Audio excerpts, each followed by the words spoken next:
C'est quoi exactement un DPIA? Donc pour la conformité RGPD, le DPIA est un outil indispensable et obligatoire dans certains cas.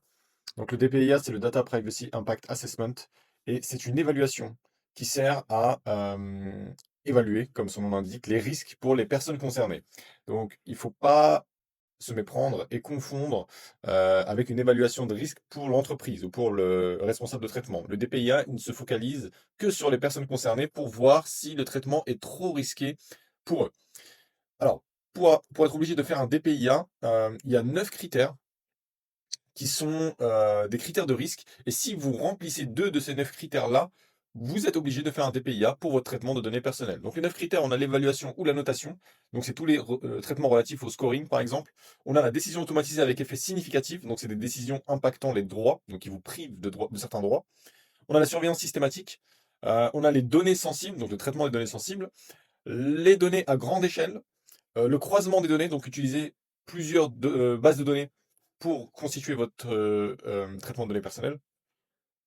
On a le traitement des personnes vulnérables. Alors attention, si vous êtes responsable de traitement et que vous traitez les données de vos collaborateurs, il faut savoir que les collaborateurs sont une donnée, sont considérés comme personnes sensibles, personnes vulnérables, pardon, au sens du RGPD. Donc collaborateur, c'est une personne vulnérable, au même titre qu'un mineur, par exemple. Euh, Technologie nouvelle, donc usage d'innovation comme l'IA ou la reconnaissance faciale. Et enfin, la restriction de droits. Donc c'est un traitement limitant l'accès à certains services ou droits. Par exemple, la constitution d'une liste noire, etc., etc. Un exemple concret. Donc vous faites une application de santé collectant des données biométriques et utilisant l'IA. Donc là, vous avez d'emblée deux de ces critères-là qui sont remplis. On a l'usage de données sensibles, donc au sens de l'article 9 du RGPD, qui sont les données biométriques, et l'utilisation de l'IA, qui est l'usage d'une technologie nouvelle, technologie innovante. Donc vous avez deux critères dans ce traitement. Vous devez faire un DPIA.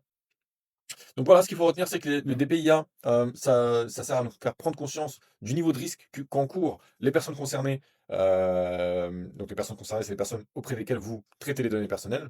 Et ça permet de mettre en place du coup les mesures de sécurité adéquates par rapport aux risques que vous aurez identifiés. Et pour finir, il va rester donc ce qu'on appelle des risques résiduels. Ce sont les risques qui sont persistants même après la mise en place des mesures de sécurité.